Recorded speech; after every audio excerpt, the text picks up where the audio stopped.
Welcome to Quality of Life Matters, the official podcast of the International Society for Quality of Life Studies, your front row seat to the global well-being conversation. Join hosts Roger Fernandez-Hervano and Anat Fanti as they explore cutting-edge research and inspiring ideas that are shaping happiness, well-being, and quality of life worldwide.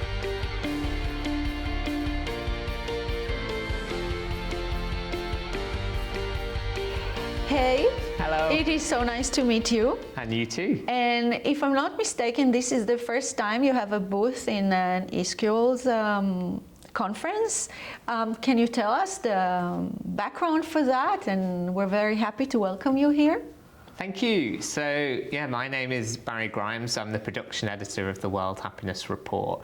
And this year, I'm pleased to say that we've formed a partnership with ISQOLS, where we're looking for opportunities where we can support each other in our goals in furthering the field of well-being science and quality of life research.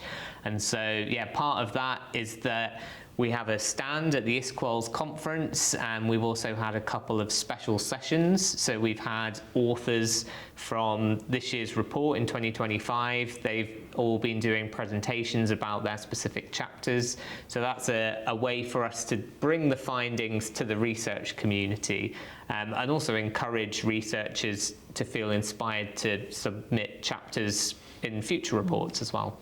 And do you see an overlap of the work of ISQOLS with the work of the World Happiness Report, and where do you see that overlap? Absolutely. Well, I feel like this conference is the biggest gathering of well-being researchers in the world. There's no other equivalent place we could go to reach the academic community. And what the World Happiness Report is trying to do is take insights from the research field, but then communicate them to a more general audience, particularly policymakers and decision makers, but also just general public around the world. There's no point doing research unless it actually reaches people in the real world and they make changes as a result. And so what we're trying to do with the Happiness Report, it's grounded in high quality, rigorous academic research, but we try to package it up and present it in a way that makes it more accessible to the general public than a typical journal paper or article. But the main thing the report is known for and has become so popular for is the rankings of the countries. Yes. So everyone knows about the rankings, and we get media coverage all around the world because every country wants to know, are they up, are they down in the rankings? And really we use that as a way to capture the attention of the media and others, but then when we have their attention, to then tell them about things from the research so that we can disseminate these findings much more widely. And this is how you explain the huge following of the World. I think it's millions now, right? Yeah, it's true. So in the last 12 months, we've had 1.5 million people have come to our website to read the content and look at the data that we have on national happiness. Unbelievable. And that number keeps on going up. And I think we had over 10,000 media articles for this year's launch in March. So in a way, like, sometimes people think we have this kind of big PR agency that's really like boosting us, but everyone just comes to us because they're so interested in this score every year. Like, journalists just contact us and say, "Wow, when can we have the data? And we really want to write an article about this." So we don't have to work that hard to get the interest. Like, everyone's really interested in the rankings. That the challenge for us is how to get them interested in the other stuff that's in the report and not just the rankings. So what would you see for the next, like the 2026, maybe 2027 World Happiness Report? What are the subjects, the topics that you are focusing on? Yes, so for the 2026 report, the theme is social media and well-being. And this report will be slightly different to previous, where we've had themes and then each author team has written a chapter that's standalone. Whereas for the 2026 report, we're going to have authors who are essentially kind of arguing against each other in the same report. So Jonathan Haidt, a very famous psychologist, is writing a chapter on presenting the best case evidence he has for the causal effects of social media on young people's well-being. But then we'll have other chapters and authors that are bringing alternative data and analysis, and also kind of critiquing Jonathan Haidt's arguments. So that's going to be a very interesting report, and particularly for Western countries, it's a very relevant policy topic right now. So like in Australia, they've recently decided to have a ban on social media for under 16s. So this is a decision that's a lot of countries are grappling with, but there's a lot of debate within the research community. And so we're trying to bring all the sides of the debate together within one report so that decision makers can read it and get a real sense of the whole spectrum of opinions in the field and then make their own judgments. And how is the report received? I understand some heads of state already engage with the data that you publish, especially about the ranking, right? So I think what we were really pleased about this year is we're now starting to see heads of state specifically making statements when the World Happiness Report comes out. So particularly this year in Mexico, they moved into the top 10 for the first time. This was really big news in Mexico. The president did a televised address, and she had like our website up on the screen while she was talking to all of the media. So that shows that heads of state really do care about these figures. And similarly, we've seen kind of like the Prime Minister in Finland was talking about their ranking, and obviously they've been top the last 8 years, and so I think almost everyone in Finland knows about that now. Yes. That's a big thing for them. So we've seen a lot of interest in how countries are performing and whether they're going up and down. And I think even if heads of state haven't talked about it publicly, we've heard kind of intelligence that like they know where their rankings are, and they talk to each other at events about kind of whether they're up or down. So it's certainly in the consciousness of decision makers, but I do think the next step is to see real impact from insights that have been in the report that then result in policy decisions.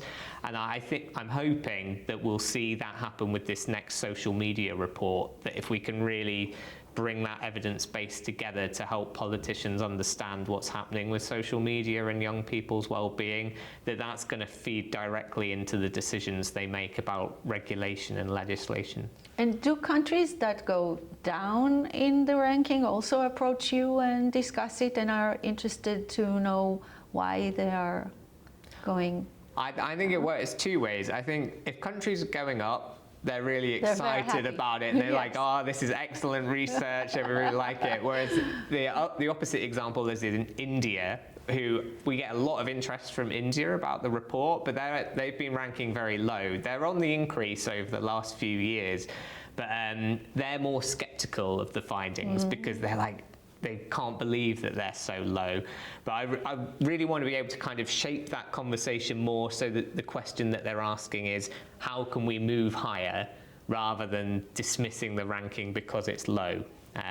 So that's the challenge for us, that countries want to know how to be higher rather than just dismissing the research. And we've got enough years of data now to show that actually countries can vary quite dramatically. I was just looking at Venezuela's timeline over the last 10 years, and they've been on a real journey of ups and downs. And I think like at one point in 2010 they were like in the top 5 happiest countries, and then had a real drop down to be like ranked below 100.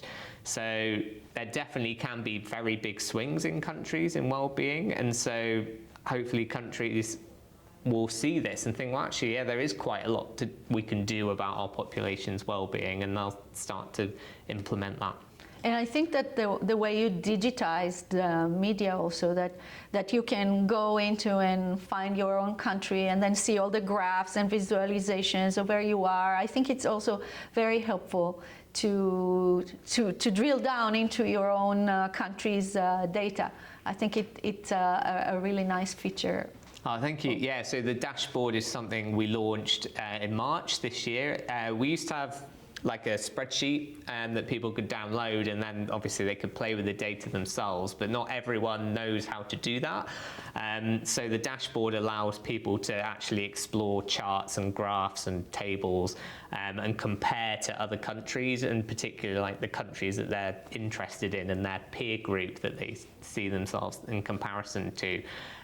So yeah, we've been getting lots of interest in that dashboard, and I've certainly learned a lot myself just by using it and noticing interesting differences over time. How global do you feel the report is? You did a few different launches. How is it being picked up in other countries?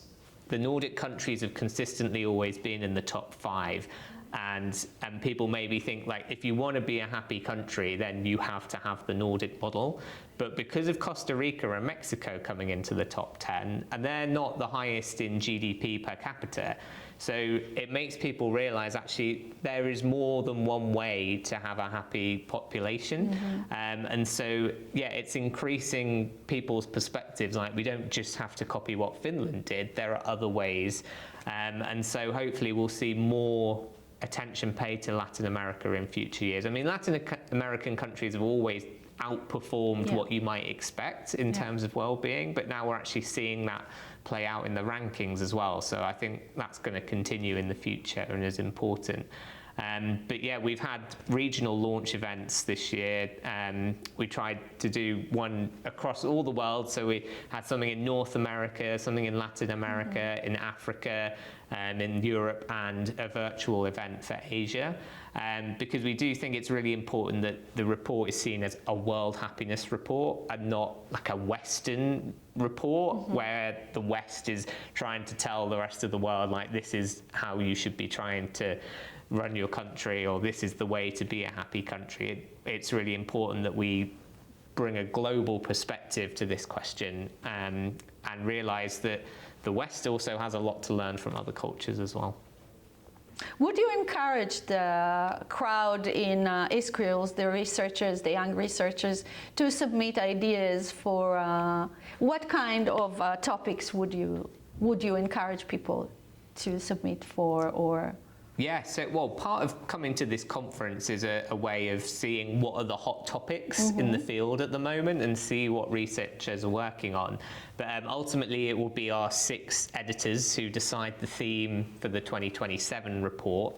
And so when that's decided, we'll do an open call announcement, probably around kind of April, May next year. And that will set out what the theme is going to be for the report, and then anyone can submit a chapter proposal that's related to that theme, and it only has to be kind of 1 page of A4, so it's quite a simple process to put forward your idea. And we're very keen in particular, it's the World Happiness Report, so we want to attract authors from the whole world. So we're really interested in perspectives from different cultures and different countries. We have this track record now, and everyone can see that the World Happiness Report is so well read and discussed all around the world. And so naturally, researchers want to be able to publish in that report and join this kind of group of people who've been authors on the report before. So yeah, definitely every year we have far more interest for writing than we can have. But I mean, we have increased the size of the reports recently, so it used to maybe only be 2 or 3 guest chapters, and we did 6 guest chapters last year, and we're going to do 7 guest chapters for next year's report. So we have a bit more capacity now to have bigger reports, which is great. But yeah, we're always going to have much more interest than we can ever accommodate. But what we do say to people who aren't successful is we point them to all the different ISQOLS channels. So we suggest that they submit abstracts for the conference and also submit to the different ISQOLS journals as well.